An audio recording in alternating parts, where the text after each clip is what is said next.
We were not taught any type of culture, our own culture, in the school system because I think it was probably against the law for us to speak our language. We were called devil worshippers, and it caused a tremendous amount of confusion among our people. Pretty much forgot about my language, my way of life, the concepts of our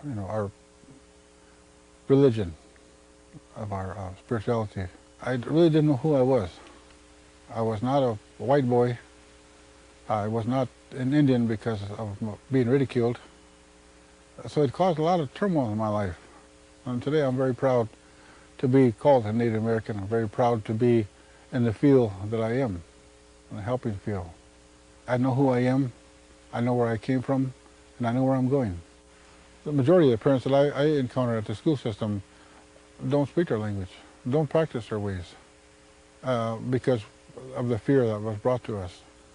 We have to sometimes go into the home system and try to work with the parents also. People coming in and teaching our kids Lakota language, I think it's very helpful to our kids, and I think it's very important for them to learn English, but still maintain their identity as Native American people and keep their language. My family left Vietnam in 1975 during the peak of the Vietnam War. I had entered preschool. I didn't know any English. I only spoke Vietnamese at home with my parents. I slowly got used to speaking English, especially since I didn't have any Vietnamese friends in my classes. I knew English was very important at that time.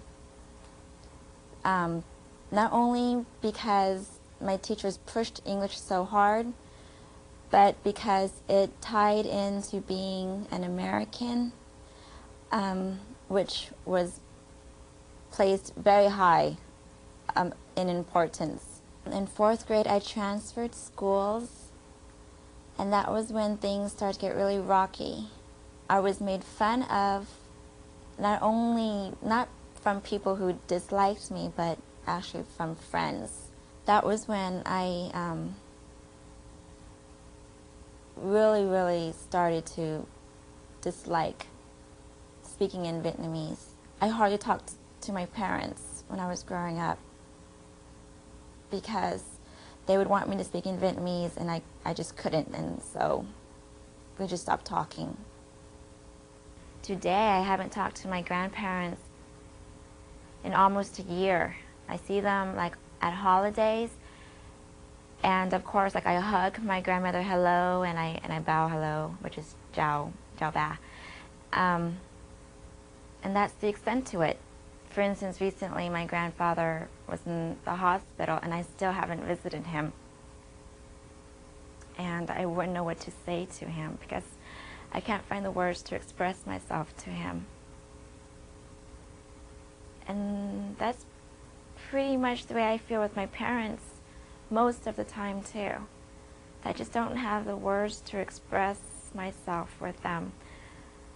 When I was a kid, it was like I hugged them all the time, I kissed them goodbye. And now it's like,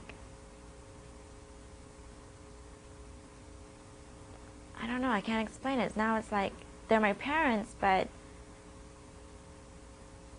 like I haven't said I love you since, I don't know, since I was 8 or 9. That I just wish that I knew Vietnamese so that I could talk to them more and relate to them more.